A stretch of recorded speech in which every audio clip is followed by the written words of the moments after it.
interesting to see you mentioned something that kind of reminded me of 20 years ago it was you're taught in school, your corporation's main job is to maximize shareholder price. Yep. That's it. Yeah. And Exactly. I mean, And if you didn't do that, you're in trouble. right, and you would, and I mean, really in trouble. You have like derivative suits and things Yeah. that'll come in. Shareholders come in and say you are not managing the company properly. You're damaging. I'm suffering an economic harm. Correct. So, and you'll get sued. And I mean, National Steel, when I interned there, that they had a bunch of derivative suits from people coming in and saying that.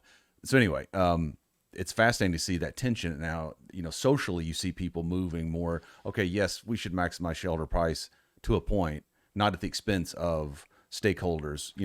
Correct. Ancillary Correct. stakeholders. Correct. Yeah.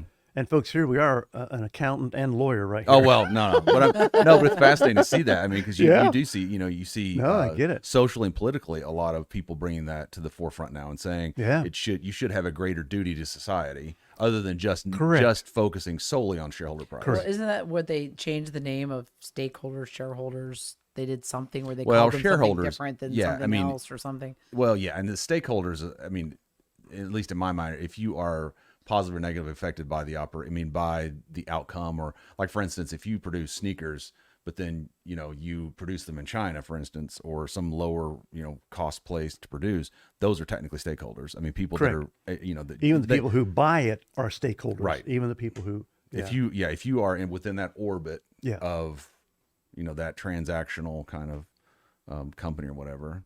So I mean, that's shareholders are the ones who have financially invested in part of that company.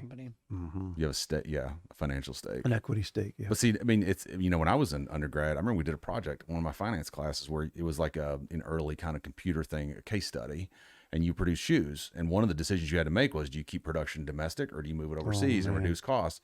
And it was never, it was never looking at working conditions. It's like, what's the Correct. cost? Correct. And to see that shift now, they're going, oh, wait a minute. Okay, maybe these working conditions, maybe there's a reason you can produce for 10 cents on the dollar over there versus here. You don't have the environmental concerns. You don't have the workers' rights, those kinds of things. Exactly. And there were countries who were willing to do all those things on your behalf. Sure. That's, yeah. Because they inject all that money in. You know what I Correct. mean? It's Right. capital that otherwise It's wouldn't helping come the in. government at the cost of the laborers' backs. Right. So anyway, very large Yeah, there you thought, go. but it was Yeah.